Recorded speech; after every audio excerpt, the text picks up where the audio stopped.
Hi guys, I'm Patrick. I'm Alicia, and this is Bella. Some of y'all may have already knows a little bit of this information from our intro video and some of the descriptions on our Patreon page, but we basically decided to recently make a huge life change. Um, we wanted to downsize, simplify life, and focus more on making memories than material things. You know, we had this big house, and well, big to us, 1,500 square feet, and we don't have any kids. We really didn't need all the space, and It's 3 bedrooms and 2 bathrooms. And it was just, we found ourselves, closing the vents in half the house so we didn't have to heat it or cool it. And we just didn't need all the space. you just end up filling it with things, feeling the need to fill it with, you know, material things, even though a lot of it you don't need. So we ended up selling our cars, my Mustang. And I had a Jeep Wrangler, but didn't need 3 cars. We kept one of our cars. We also have a Jeep Renegade. But we'll be selling that soon after we get the boat. And of course, selling the house itself, between all 3 of those things, we're going to reduce the bills greatly. And that's what we're focusing on. And of course, closing the company down, reducing the income at the same time. We won't have the mortgage, we won't have any utilities. Or insurance, or costs that are associated with the upkeep of the house, or property taxes. And even after paying off this, we're on a 30-year mortgage. Even after paying it off, I'd be 55 when we paid it off, and we would still have property taxes. And we're here in Pflugerville on this house. It's running $4,000 a year. So I feel like even in the end, it's just so costly for something that we don't really need. We had looked at getting into a small cabin. We found these 600 square foot cabins that were really cool, but then you still have property taxes, and you do still have utilities and stuff. And we know there's going to be new bills associated, of course, with the boating lifestyle. We'll cover that more in depth in a future video. But definitely not as many bills as we're used to now. And so it's going to be definitely more manageable, even with our reduced income, to maintain the bills that we're going to have. After selling everything, we're going to divvy this money into 3, not exactly equal, but fairly equal funds that will either be an investment fund, and then a fund for refitting the boat and cash to live off of, and the last one will be, of course, the boat fund to purchase the boat itself. So we've already had a few people asking us what we plan to do for income. So we'll have a little bit of monthly income off the investment fund, a small amount, and then we'll also hope to generate a little bit of income off our videos. However, wherever we are, which initially will be pretty stationary as we refit the boat, we both have skills, so in different things, but we can find employment, and that's not something that we're opposed to at all. I'm definitely willing to get a job doing auto mechanics, or I still have my CDL. I can drive a big rig. I can operate a bobcat and other machinery, and so I'm sure we can find work nearby, close by, even seasonal work or temporary work. I'm definitely not opposed to any kind of manual labor or anything like that. So we plan to make the lifestyle work. The main thing is, and I'll cover this more in a later episode. I'll give you the actual number breakdown, but we actually reduced our bills by about 95%. Now we will add additional bills, but even with those costs estimated right now, we're nowhere near what our monthly bills were. If you know, we do need some extra money, then like I said in the previous video, I've worked in retail before as a shift leader, merchandise handler, so I could always, you know, go work at a little, you know, shop at the marina, close to the marina, or, you know, wait tables. I've done that before. You know, just We make both have. We actually met at Cracker Barrel while I was waiting tables, and she was working in the retail side. So yeah, so that's another thing. We both have waited tables or experienced wait staff. So, which is usually an easy job to find quickly and where you can earn cash. But we're hoping between reducing the bills enough and the investment income and possibly some income off of our videos monthly, you know. That this will be an easy lifestyle to maintain because our bills are going to be so minimal compared to what they were before. Compared to what they were before. We had 3 vehicles and we're making car payments on all of them. We're making insurance, full coverage insurance payments on all 3 of them. The mortgage on the house, of course, the insurance on the house, then you have gas, electric, water, trash, sewage, your whole Netflix, internet. You just don't realize how much it adds up or how quickly it adds up. How quickly it all adds up. So when we decided to make this change and we realized the cabin wasn't for us, we started looking into boats and, you know, doing research on that. So what boat was right for us. We looked at, you know, sailboats and power boats, but we feel like power boats were more up our alley. Because of my years in auto mechanics, light automotive mechanics, light diesels, and then more recently I have almost 4 years driving the big rig, and working on that. Especially, we try to do as much of our own maintenance as we could when we owned the company, and I felt like a power boat was just that I would have a more natural affinity with it. So that's just kind of the way we went. Sailboats definitely undeniably better for range. We don't plan on doing any ocean crossing, so you know, we'll be mostly doing coastal cruising, intercoastal cruising, island hopping, stuff like that. Hopefully. So initially, of course, we're just going to try to get the boat and get it refitted and get it to where it's in a condition where it could do something like that. So my number one thing to tell you is research. When you're looking at the boat to buy, you know, we've been doing this for about 6 months now, and we've really looked into and narrowed it down to what the features you want were. So some of the features we wanted were, well, we thought it was important that we only have a single engine in the boat. You know, a lot of these boats, especially as they get bigger, have 2 engines, and you know, just more maintenance and upkeep with that. Then also, we did a lot of research, and on these older boats, they come standard with the steel tanks, and it costs a lot to have them replaced, upgraded to aluminum. Rust and corrosion and stuff. So that's another thing that we looked into that people are saying, you know, the particular boat we came to was 1970s and 80s model trawlers because it was within our price range. It worked with the size we wanted, 34 to 35 foot. That's for insurance reasons, or because of our experience, they wouldn't insure us anything over a 35 foot. We had looked at some 36 and 38 footers, and we had to rule those out after talking to my insurance company. And then also, insurance won't insure you if it's got a wooden hull or a that's true. What's so the other kind? No, a wooden or a steel hull.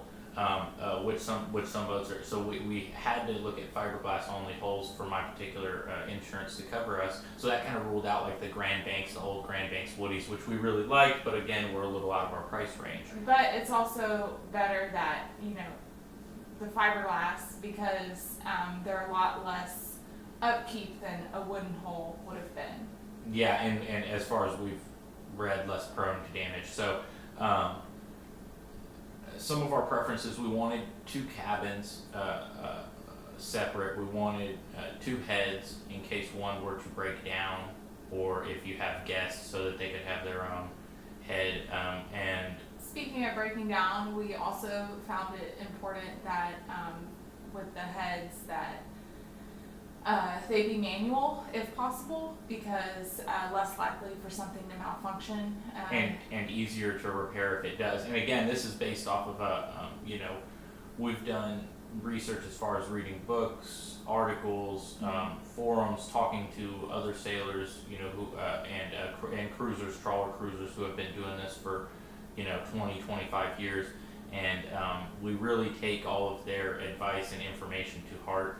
And so a lot of them have recommended manual head for the reason of less upkeep and less maintenance, and when you do have to repair it, it's easier to repair. The boat we found has 2 cabins, has 2 heads. One is electric, one is manual. The tanks have already been replaced. The fuel and the water tanks, they are both aluminum. Which was a big thing to us. So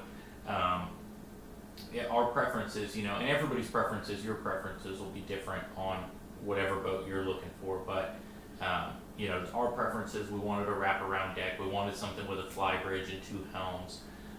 This boat has all that, and so it's a 1978 Marine Trader, and we'll get into that more here in a sec. So having we in our previous video and in our post, we've said with no experience. Well, having very little experience, mostly as passengers on friends' boats, and mostly on lake craft and smaller boats. I've never driven anything over a 16-foot boat. We really wanted to, there's no substitute for on the water experience, but we really wanted to do something to try to just increase our knowledge about rules of the road on the water, and yeah, we definitely feel over the time that we've been doing our research that we've gained so much knowledge, and there's still so much more that I know that we have still to learn. But we took a lot of classes. We actually have our we both got our boaters education cards. So you want to do this. You want to make sure if you do this, that's these ones, that you use something that's U.S. Coast Guard approved, and that you use something that's approved in the state you're in. So we're in Texas, so it's Texas approved, U.S. Coast Guard approved. We did it through the Boat U.S. Foundation because they offer it for free.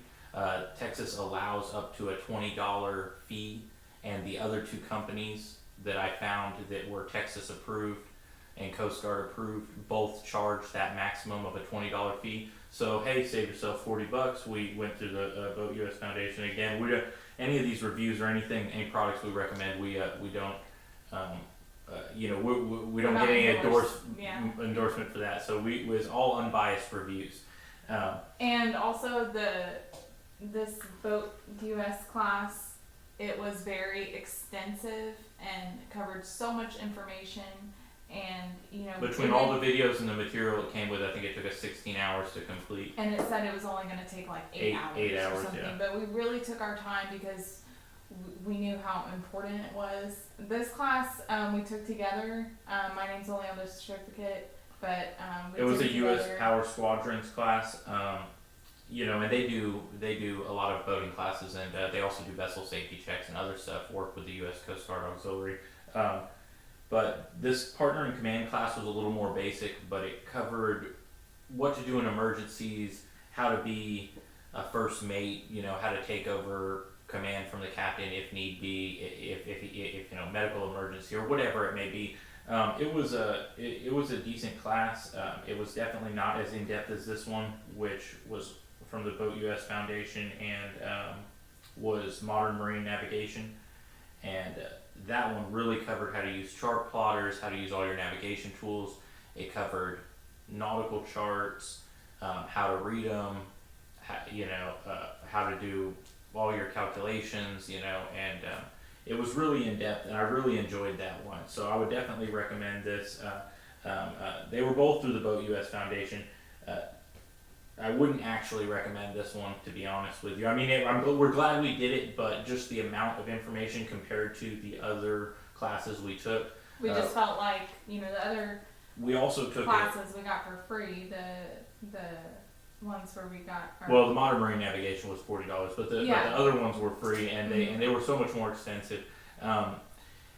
and then we also took a clean boating Texas class, just, you know, which really focused on marine sanitation devices, environmentally What friendly. happens if the fuel, you know, you have a fuel accident or Fuel something? or oil spills and other, you know, protecting the wildlife and just stuff like that. So again, none of this was required, but it's just something good to do to get that extra information. Yeah, we wanted to be comfortable, you know, confident on the water, you know, whenever we do get out in the water. So we felt like all of this was very necessary for us since we have such little experience. Right, and I became really interested in the nautical charts and all of that, and it was really fun actually to learn about. So after I finished all these classes, and Alicia will put a link in the description to U.S. Captain's Training, which was another YouTube channel that y'all may be familiar with.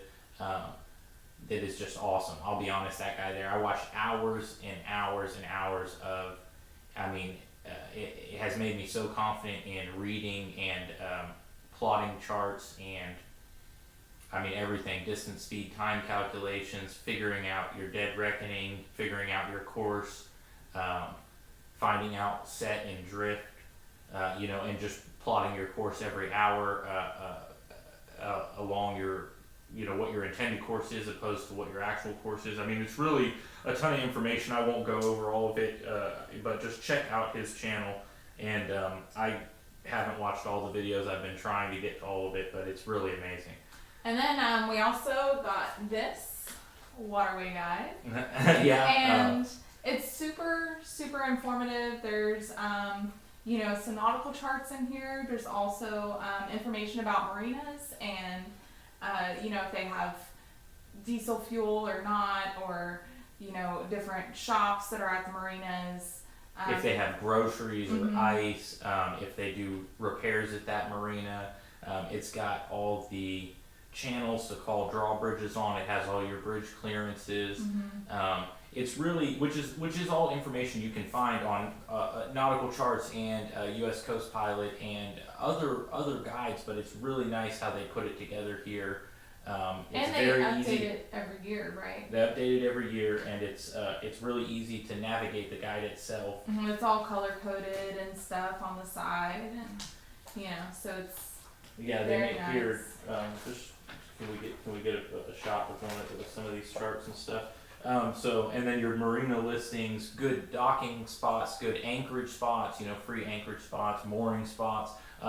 It's really an extensive guide. So and again, it'll actually say, you know, it's better to cross in between these two buoys when you're going, you know, if you're heading a certain direction. So it's very detailed. Oh, to have the best depth and clearance and stuff. It really has the hints and tips and tricks for all the areas that are detailed in it. So we got the Southern edition, which covers pretty much the Gulf Coast, the Gulf of Mexico, and everything.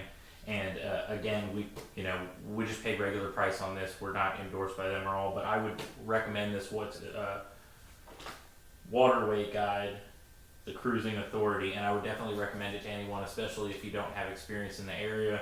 We can look up an area and you really feel confident knowing, you know, again, where you're going and how to get there. Yeah. So the boat we found that we're going to go look at tomorrow is a 1978 Marine Trader trawler yacht, they call it, basically a recreational yacht based off of a trawler fishing style boat.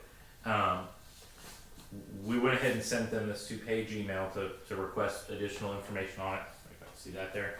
And it also detailed, you know, the stuff that would, you know, acceptable survey, no major defects, acceptable sea trial, boat history report, U.S. Coast Guard vessel safety check, and just all of that stuff. Boat must be insurable and so on and so forth. And you know, they emailed it back to us fully filled out, and they were really detailed about everything. And it sounds like a great boat. Radar, chart plotter. It says it does. One of the heads is manual. And that's the one that's brand new. It says just replaced. Does have generator, heat and air conditioning. Doesn't it have an upgraded fridge or something? It does have an upgraded fridge. It does have a microwave, you know, gas range. all of the cushions on the fly bridge, as well as in the saloon and in both berths, they said. The V berth up front and in the aft cabin, all of the cushions, they said, have been replaced recently. So, and that's going to be a single engine. I wanted to touch on something she said earlier about why we wanted a single engine for less maintenance. I know a lot of people like dual engines. They feel like it's good to have a get-home engine. I would actually, and I've read and heard from actually some experienced boaters, that the majority of the time when you have an issue that affects your engine, a lot of times, over 50%, this is again from other people's experience, have told me that it's going to affect both engines anyways, and have really just recommended to us to get a single engine for better fuel efficiency and for less maintenance costs. So that's something I want to touch on too. So we're really excited to go see this boat. Yeah, we're gonna leave at 5 in the morning tomorrow. So we're super excited. We probably won't get any sleep tonight. Hopefully we do, because it's a long drive. About 5 hours, 5 or 6 hours. Yeah, it's not too bad. It's not too bad. When I drove the big rig, I would drive 10 or 12 hours in a day. So we're pretty excited about that. Yeah, we'll see the boat tomorrow. And we're gonna bring our boat shoes that we just got, and gonna walk around on the boat. Get lots of good video. Yeah, we'll get lots of good video. Check it out, and we'll post that for y'all too, so y'all can see and let us know what y'all think about it. Maybe give us y'all's opinion before we actually sign the paperwork, because it's this is we're 99% sure this is really the one for us. So yeah. We felt like just the fact that it had the upgraded aluminum tanks, that was kind of a sign, in addition to a lot of the other things that it. So we'll see y'all tomorrow. And so, damn it, edit that shit out.